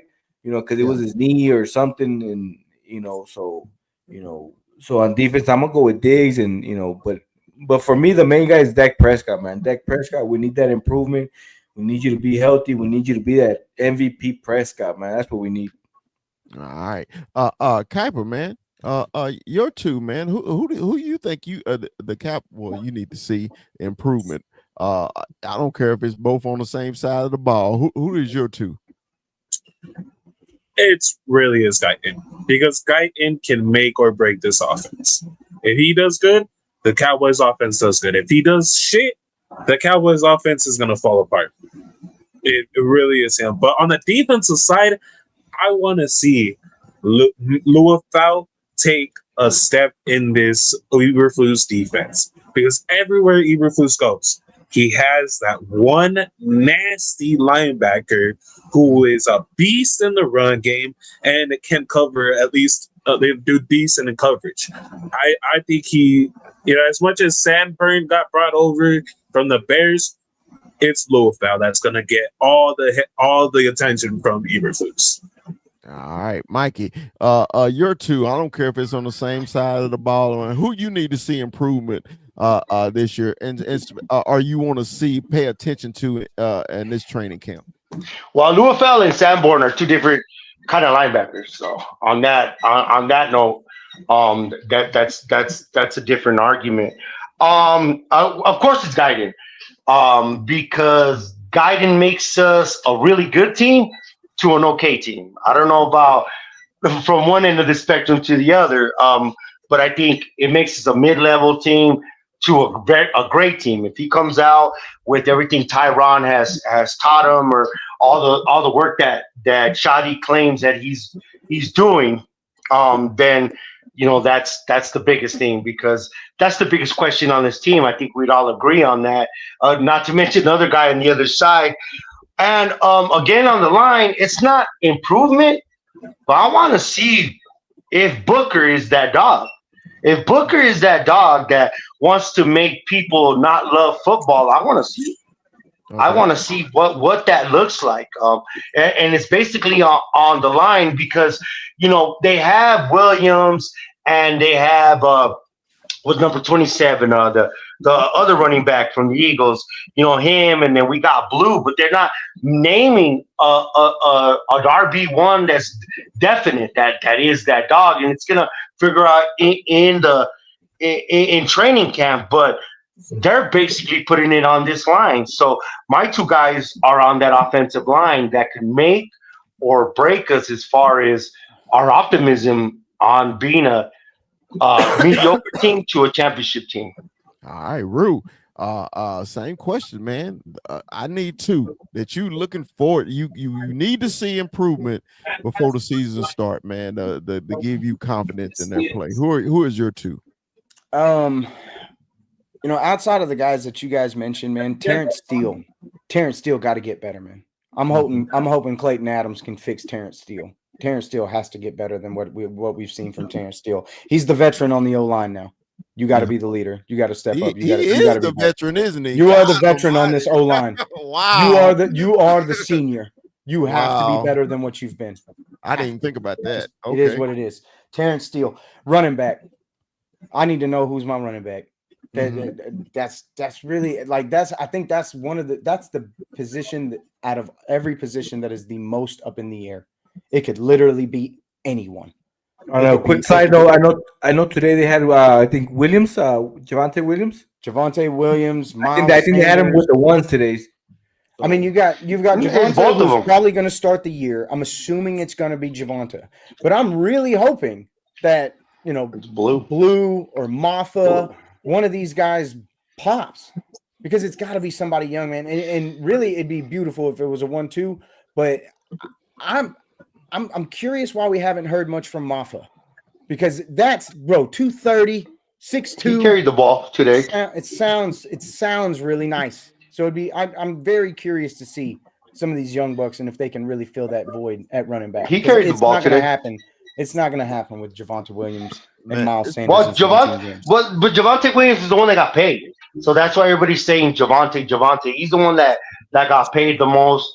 So basically, when starters, he got paid as far as follow the money, as far as what they paid in that position. He's the most expensive one at $2 million, $1.5 million. Yeah, but basically that's the rule of thumb. When it comes to starters or starting position, that's a Mickey Spagnola quote where it says, "Well, follow the money." So that's what I think. But the one that they keep saying is old boy has a more pep in his step. But I'm with Rue as far as if Blue picks up blitzes, if he's any good in the blitz game, you got to put that rookie in. Period. End of story. But this didn't we make this same mistake last year with this committee shit? Okay, then we make that same mistake when they went and got Zeke. They tried to force feed us. They everybody knew Rico was the best back. They even brought Dalvin Cook, and then when they finally decided to let Rico run the ball, what happened? So that's why I don't want this committee shit. I don't want it. I want my lead dog and give him the fucking ball. That's what I want. But it's going to be. The thing is, I think the only reason you're seeing it this way now is because we're so early on that you got to think Shotty's trying to find that guy, because we know based on what history tells us, he's going to run the ball. Mm-hmm. So he already pimped his hand in the draft that we running the ball. I mean, he's gonna run the ball. Right. So at this point, it's like I'm trying to see everything. I'm $2 million. Like I'm not sweating that. I'd be completely justified in starting one of my rookies if it called for it. But the pass game is going to be huge in that. You kind of nailed it on that, because if they can't do pass coverage, fucking all bets are off. Yeah, it just is what it is. We are more, I'm sorry to say, we are more the 2015 Cowboys than we are the 2016 Cowboys. There's not a Zeke Elliott on this roster. So that's what it is. We want Jadon Blue to turn into that guy, but earlier this week they were saying this kid was lazy. I know this is crazy, and this probably won't happen, but it is possible. Just popped into my head. Trayvon Diggs for Jonathan Taylor straight up. What are you doing? No. Oh, come Hell on, Kaiba, no. go ahead, Kaiba. Go ahead. Those trades don't happen. Don't disrespect Jonathan Taylor like that. Jonathan Taylor is not happy. Jonathan Taylor is not happy in Indianapolis. Pretty sure the Colts need a corner. Pretty sure the Colts They need a corner. drafted corners like fucking 2 drafts in a row already. I'm just saying, would it be crazy? Let's just think outside of the box. This won't happen. This ain't gonna happen. A more realistic one would be going to the Jets for ETN or picking up like the Jets backup. No, come on. Let's get Tank Bigsby. I would love me some Tank Bigsby. Diggs for Tank Bigsby, I'd take that all day. Diggs for Tank Bigsby, I would love that shit, man. Let's not get crazy all of a sudden. Now y'all gonna have me thinking about this shit all week now. About listen, it just popped in my head because Jonathan Taylor wants out. Jonathan Taylor wants out of Indianapolis. The Colts need a corner. Davon Diggs is an all-pro. You have to give them something else though. But 4th round pick on the road, nobody's trading that. Yeah, give him a 4th round pick and Trayvon. Are you doing that deal? Are you doing another 4th rounder? Do we even have a 4th rounder? I'm just saying. I don't know if we do or not. I can't remember. I'm making a call if they said hell yeah. I'm just saying. Anybody else you want? Indianapolis takes up right away. You know what? You can say whatever you want about Jonathan Taylor. Running backs are so devalued in this league. I don't want to hear that.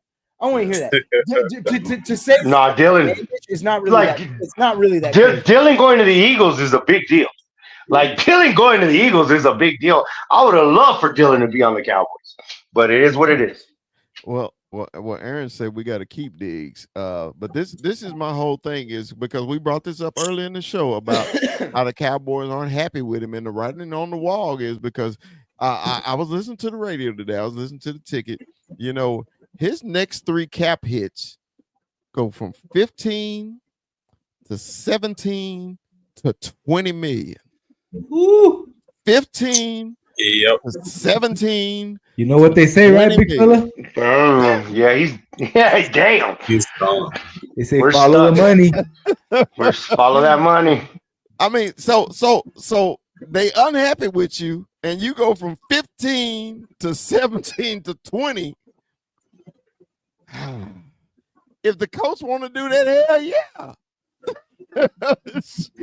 Hey, hi, honey. I'm sorry. Uncle Chris was cursing. I'm sorry. The show's been like that. But look, man, this I mean, seriously though, but Rue, you brought up a good situation, and I know Diggs is your boy, and I'm like, that actually came out your mouth. I'm just saying. I'm just tossing out ideas. Like it's not that far-fetched, man. It's really not that crazy. And so okay, the thing is, you'd have to pay Jonathan Taylor. Yeah, right. You've got a pretty sweet deal with Diggs right now. You gotta pay JT because that's what JT wants his money, and justifiably so. My next question though, but he's only 24. This is my question though. This is my question to that. Would it be a Saquon to the Eagle deal if you get Taylor to the Cowboys?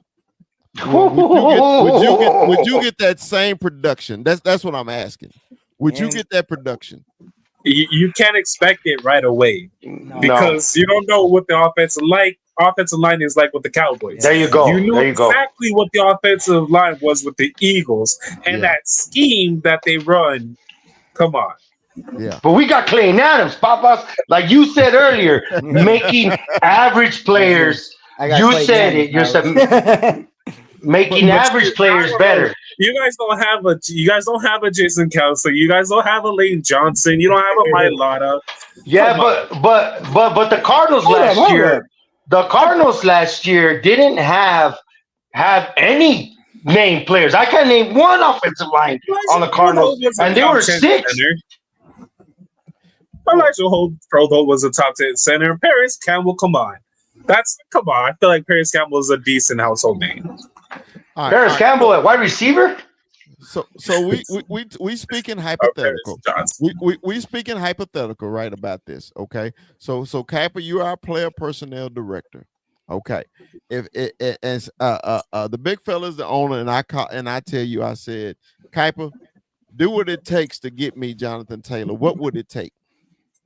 At least a third. It would be a third with Trayvon Diggs at the very least, and you would probably have to add something. That's too rich. That's why it's a running back. You're acting up. A running back, yes, but your player that you're offering is coming off an ACL, has a really deep injury history, and Jonathan Taylor is still a young running back who came off of a very good season. Mm-hmm. Can we clarify? Let's clarify. Okay. What does Dig come off of? He just had a setback. He didn't tear anything again, correct? No. He just was rehabbing. Yeah. So they're just taking it easy on him. He's not out, as far as I know. Right? Like he's gonna play. Yeah, he's gonna play. He's just right now on that sideline with Overshown right now. Yeah, just he on the pup right now. So 21. What do you think about this scenario, man? I know you've been screaming running back for 2 years. Yeah, I mean, I like it. I like it, especially what I know that what I've seen from Jonathan Taylor. I like it, right? But the thing is, then you have this running back room that once again where we have Deuce Vaughn, we have Jadon Blue. What is it? Mustafa? What is it? Mafa. You got Mafa. You got so many, and you get a player like Jonathan Taylor. You're obviously gonna make him your one, and then where do you go from there, right? So, it's a good hypothetical, and it's I don't see why they wouldn't do that, right? I mean, that's a great trade right there. But I'm really upset with Rue for putting this shit in my head. Now I can't get it out. Because it literally just makes sense. But just it makes a lot of sense. If it helps you get it out of your head, we're gonna have two players on this team, and George Pickens and Jonathan Taylor that we got to pay, on top of the fact that we haven't paid Micah Parsons yet, and Tyler Smith is due next season. Well, see, it ain't gonna happen. It ain't gonna happen. But if we want to play the fantasy game, that'd be fun. That'd be a great time. Well, this is why it's in my head now, because as Cowboy fans, we've been waiting a long time. Everybody know, but ever since Zeke first couple years, I remember Zeke first couple years. You remember when DeMarco was on fire. You remember when Julius Jones was on fire. You remember when Barber was on fire. How different Dak Prescott played. Okay, and I'm not saying I know Julius Jones and Barber and them play for Tony Romo, but you know what I'm saying. I'm saying when the Cowboys are able to run the ball, they are a total different team. Okay, so to me, if you have an opportunity to get an elite running back like Jonathan Taylor to help number 4 to throw to number 3 and to number 88, because if you get an elite running back, you got a man up on number 88 and number 3. Come on, man. And that's why I asked Kuiper, what would it take? Because if that's all it takes to me, fuck a number 3. If I got somebody that can get me a trophy, I don't give a shit about that number 3 pick. Fuck that number 3 pick. Yeah, we live off that trophy for 30 years. We could die, Chris. I could die, man. Shit. So that's what I was saying. Go ahead, Rue. What were you about to say? It's so damn tough, man. It's just so damn tough. Just because, like, the Eagles would have done it. That's my point. That's the point I'm trying to make.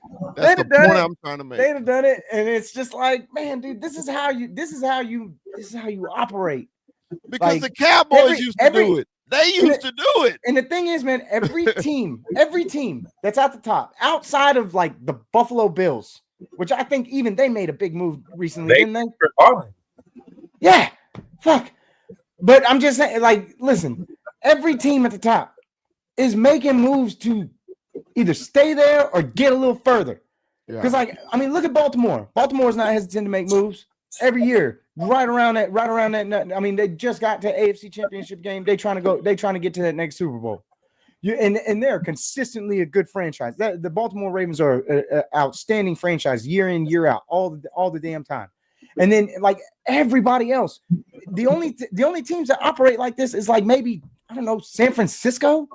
Because like San Francisco, you see, I don't know, coaching is different there. They stay out of the way of the coach. I think that's shit. They traded for McCaffrey. They traded for fucking what's his name? Drake Greenlaw. I'm pretty sure was traded from them. Yeah, no, they traded from McCaffrey. Yeah, okay, fuck. So not even them. This literally everyone. Yeah. Everyone. But you guys are shitting on Jerry now. Every top team is doing something. No, but you're shitting on Jerry. You do, because if we didn't have that second, on Jerry, bro, but, he deserves to be but if we didn't have that second wide receiver, I understand that argument. But he got us that wide receiver. Think about this real quick, Mikey. What is Chris always bitching about? We are always in the bargain. We are always shopping great value. What is I'm the one. What is George Pickens? George Pickens is like upgraded great. He's HEB. No, dude. No. He is 1-1A. 1-1A. Like what we saw from George Pickens. We don't know that yet. We saw that. That's what Dodgers. That's what. Here's the difference, Mikey. The Eagles are going out and getting a certified killer in Saquon Barkley. The San Francisco 49ers are going out and getting a certified killer in Christian McCaffrey. What are we doing? We are in the basement. First of all, Derrick Henry. First of all, all right. When McCaffrey, that was a trade, correct? Yes. Yeah. So we made a trade. We made a trade. We made a trade. Saquon, that was free agency, and you know how we are with free agency. I get that, but you can't just totally shit on Jerry. He got us that wide receiver. Like that wide receiver counts for something. But what's the difference? We're still shopping great value. Even though I'm happy about the pick. It's not like I'm not happy about George Pickens. I feel like I'm happy about it. But think about it. He's not proven. There's a narrative on George Pickens. There's a think about it. out on George Pickens. We've got players, bro. We have CeeDee Lamb. We have Dak Prescott. We haven't even paid one of the biggest pieces of the pie we got to distribute because this is a cap league. Like you can't just shit on them like that too because we do have great players. We have great players. Who's our starting running back? 3, maybe 4 great players. How much? But all right, the best teams in the league. Team though. We give him pass after pass for just doing the bare minimum. The beauty of what he does, this team is always relevant. That's really the beauty of what he does. This team is relevant is the Steelers. This is above. How the hell are we above the Steelers? Before 2021, we hadn't been in the playoffs since 2018. Since before that, it was 2016. The Steelers haven't missed in 11 years. And we won 36 games in a row, right? 37. I mean, not 36 games in a row. 3 seasons where we won 36 games. Aside from losing our quarterback last year, we're relevant again too, right? Thank God for the cleansing. This is the whole point, bro. All he's doing is making us relevant enough to be talked about. This man is like determined to do everything he can to win a championship. That's what it feels like.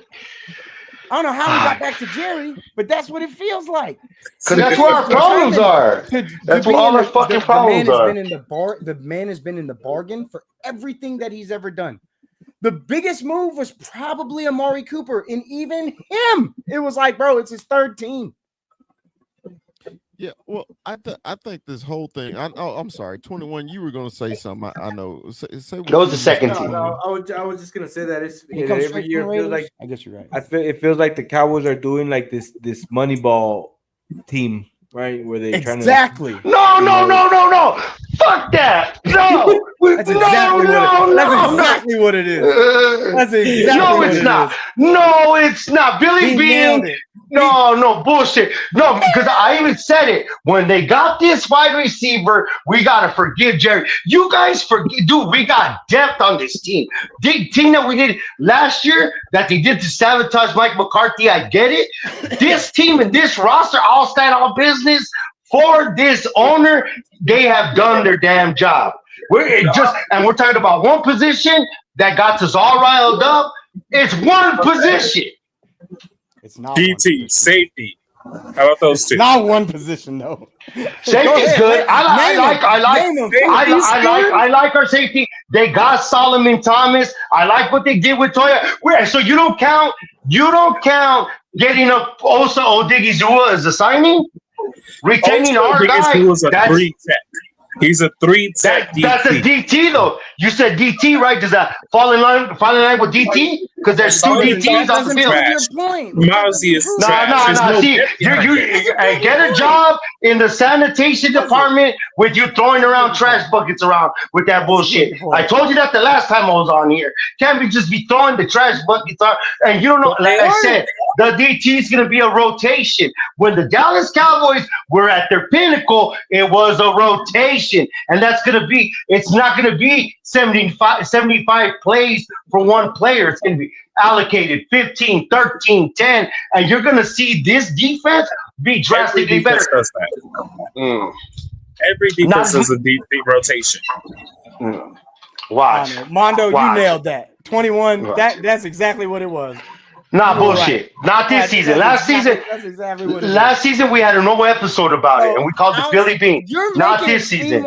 You're making it seem like, yes, he made a lot of moves, and yes, I will give him credit for building around this roster. But you're making it seem like he went and got some star player. He didn't. We don't know. We're gonna see what number 3 does.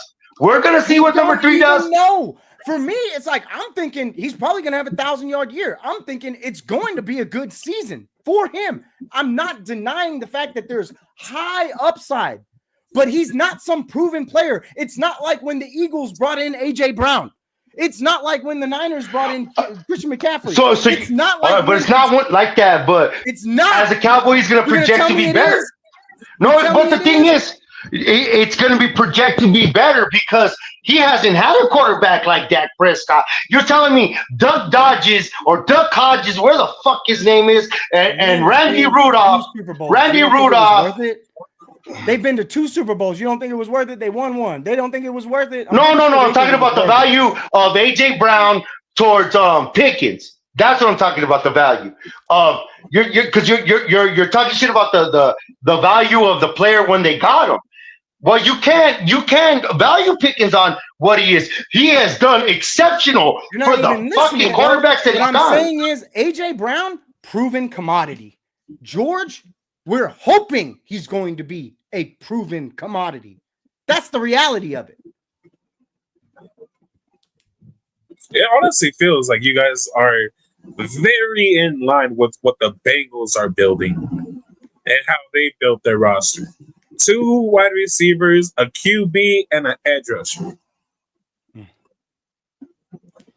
Top players on the team. It really screams what the Bengals have at the same time. That's pretty common, isn't it? I mean, your top players are going to be your edge rushers, your quarterback, your secondary. That's what you need these days. Your pass protector, your LT. Your O-line.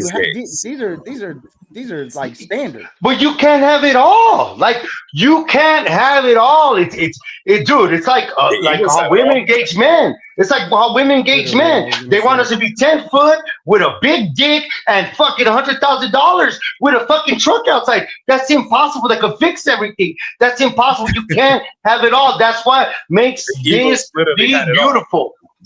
Because they hit it. They hit it right. And they had a quarterback. Had it all. But did they win it all? No, they didn't. Thank God. Fuck the Niners. Well, it's nice heated debate there. I'm sorry, man. I was trying to work on my computer. It actually, It's been freezing up on me. But anyway, so screw you, Roof, for putting that shit in my head. I'm angry with you right now. I don't want to talk to you anymore. But all right, let's get on our last topic of the night, man. Let's go last topic. So we've talked about hypotheticals. Let's talk about factual shit. Okay. Let's talk about factual shit. We brought up our defensive coordinator, right? And we brought up his love for his linebacker play. Okay. Now, factual shit to me is we got a bunch of them. We got a bunch of linebackers, but who is going to be that playmaker while Overshown is healing? Because it's looking like what Overshown is what right before Thanksgiving or right after Thanksgiving? Which one do y'all remember? I think more after Halloween. Okay. Beginning of the bye. After the bye week. After the bye. Yeah, that sounds right. Good shit. Yeah. So okay. Well, the question I'm asking is, okay, since it's going back to what 21 said about the money ball, and I agree with 21, and I'm not trying to bring that back up, but this is why I agree with him, because everybody we brought in was former number one picks that their team didn't want anymore. Okay, so when people get rid of number one picks, that means they ain't doing very well. They're not very good players. And the Cowboys went and got how many? Was it 6 or 7 of them? Yeah. 6 or 7 former number one picks, hoping that they'll pan out for us. Okay. So are we banking on our coaching staff to coach these players up? Or are we banking on the talent that they used to have? We'll start with you, Kaipa. I think they're banking on the players on the talent that they used to have. They're banking on this notion that the NFL has, that everybody has, that a new regime and a new, just a fresh start will spark a player into a breakout. Kent Murray, okay, has had that chance like twice now. He's not gonna do it. It's not gonna happen. Okay. Solomon Thomas, okay, he did all right with the Jets, but he also played next to Quinnen Williams, who is a constant double team. He's constantly double teamed and triple teamed. I don't think that Eberflus is going to even look at Kenneth Murray to be that guy. I think Kenneth Murray was maybe of the veteran to go help and, help and mentor these young linebackers. Louisville, to me, fits the mold of what Eberflus has had. Bobby Okereke, Zaire Franklin, Tremaine Edmonds, all those three linebackers. I think that Louisville fits that perfect role for him. So to me, he's got to go with the youth. He's got to go with the player who the Cowboys drafted to be that guy at the linebacker position in Louisville. Okay. Mikey? I'm in the same position, but see, Eberflus coached this guy named Sean Lee. And I like the way Jack Sanborn looks. I like the way he comes from and has the communication skills. I've been banking more on Sanborn being effective now. It's not that I'm sleeping on Louisville. I like the pick of Louisville. But K9, which is Kenneth Murray, K9 and Sanborn, guys they picked up this year, by the way. I guess they picked it up from the great value shelf, are gonna contribute to this defense a lot. This light in the ass linebacker core that we have, and if anything, we're deep. And I like what Jack Sanborn is going to bring to this team, especially the communication, because it's a brand new defense. And if anything, communication is what they're going to need, especially adapting to this new defense. Why we wait for overshown to come back and be the star he's meant to be. Okay. Rue. I feel like I'm just playing slots in Vegas. Is what I feel like, because I mean, you're just hoping one of these guys hits. This is all just a lot of these moves were just for let me see if he pop. Like let me see if it's something different here. Half these guys won't be on the roster. We're only going to keep 53 players. That's really the bottom line. We're going to keep 53 players. How many of those guys that we picked up we're actually going to keep? It remains to be seen. I think it really boils down to the fact that our biggest things were, Pickens, Dante Fowler, which both of those, in my opinion, are big things because Dante Fowler is a huge piece. But when it comes to these guys, man, I'm just playing slots in Vegas. I'm just hoping one of these guys pops, one of them hits, and we'll see what happens from there. Because obviously it didn't work wherever they were at. Because like you said in the beginning, people don't just give up first round picks. Yeah. All right. So, man, that was our show. Appreciate that. Hey, Mikey got an announcement. Now, Mikey, I have what you have, but my computer screen has truly froze. Everything I try to click on, it won't bring it up. Okay, because I actually broke my computer on the move to Seattle. No, so, that sucks. I broke my computer, so this is the first time I've been using it because the screen cracked and it's just been lagging the whole day. So, unfortunately I can't bring up your logo, Mikey. So That's cool. Hey, I'm gonna let you do it, but hey, Rue, at the end, I'm gonna have to get you to hit the end stream for me, okay? I got you. So, Mikey, tell everybody what you got going on tomorrow, brother. Pues, tomorrow is gonna be the debut show of me and Baji, Me's Cowboys. It's basically our own take on this show, basically in our own perspective in Spanish. Like, as far as us, we being here, the saturation of the Cowboy podcast is a lot, but as far as Spanish goes, it's slim pickings, and with somebody like Baji coming off of Formula Uno Deportes, and the collaboration and the way me and him we're very optimistic on something new, something for for this for our cowboy fandom, y también vamos a debutar una nueva programa en español, una porra de Cowboys, un nuevo podcast. Si quieren, mañana a las 8 Pacífico vamos a empezar el nuevo programa. Sintoniza la nueva programa, perdón, y es de la cultura de nosotros y lo que es ser porra de los Dallas Cowboys. Queremos todo el tiempo que los apoyen a nosotros en nuestra aventura nueva, y todo el tiempo Cowboy Up, all the time Cowboy Up. I just appreciate the love and being able to promote this show on this platform. It's always going to be Cowboy Up podcast, regardless on us and our personalities. It's always going to be Cowboy Up, but it's going to be tomorrow at 8 p.m. Pacific. I'll be there on time. But I thank you, Chris, for letting me promote the show. I know Baji was on earlier. I'm going to listen when you guys put the playback to say what he says. But him coming from Formula Uno Deportes and bringing that and carrying that over it's going to be fun. It's going to be something because there's not as much of a saturation of that in Spanish, and we're just going to try to take that market. So thank you. All right.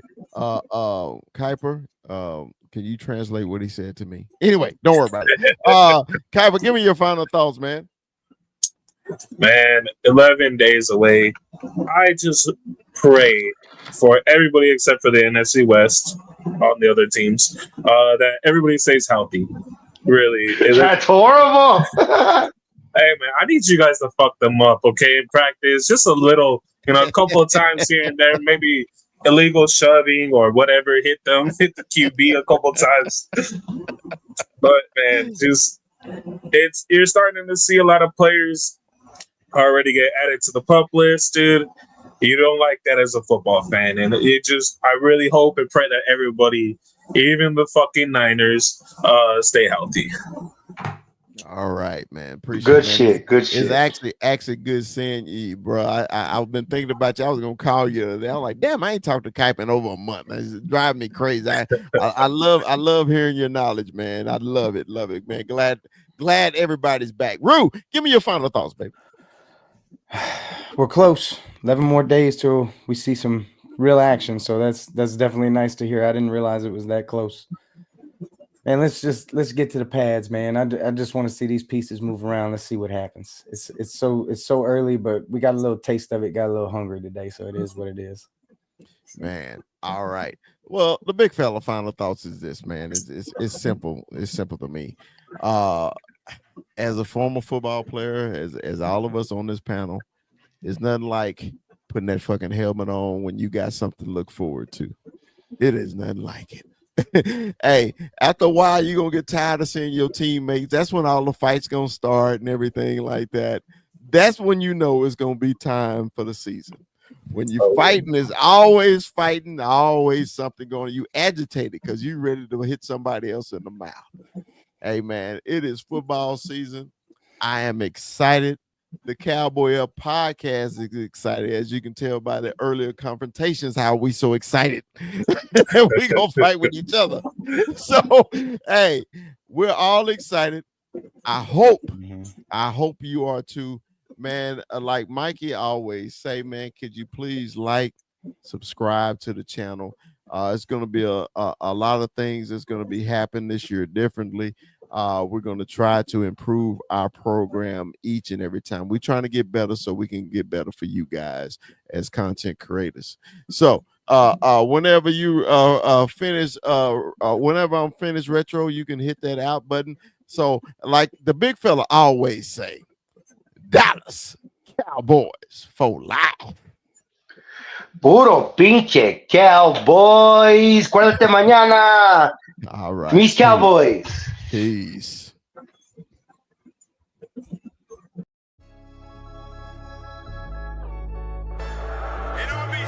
Yeah, let me give a big shout out to St. Louis Joe, bro, in the building. Always WWE. Ivan Sosa in the building. You see him? Loyalist. You got Cowboy Beat in the building. The great Cowboy Beat. What's up, man? Big shout out, man. Big shout out to y'all. Appreciate y'all joining. We only growing, guys. We only growing. It's gonna get bigger. Excited.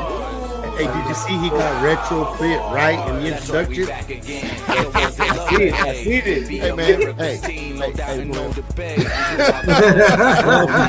all these videos, dancing. Hold on, player. Sometimes I screw up, player. You know, hey, man. Players fucked up. Hey, yeah, players fucked up sometimes. Yeah. In this first day of pads. Say, man, you know, we all played, man. It's just something about that first day. Ain't nothing like it. It is nothing like it, man. Because now to me, tomorrow tells the truth. Today was the fact, but tomorrow tells the truth. I'll tell you about I'm sick of this shit, man.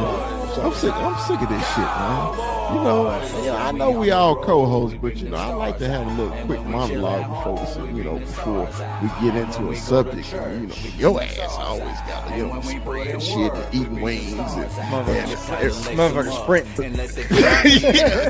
Calm down. I haven't sprinted in 5 years. Calm down, Mikey. Calm down, Mikey. What you sprinting right now? Yeah, we got a long show. We can go as long as you want to, man. So 21, what you got for Brock today, man? Pleasure to meet you, Brock. I appreciate the love on TikTok, man. Shout out to Brock, man. Welcome to the show. Hey, I got the hard hitting questions, so I got the controversial. You come out with that Waterburger in and out, right? That wasn't done. We kind of keep it light, but big fella, I gotta hit him with Walter Cronkite stuff here. Okay. Drake or Kendrick?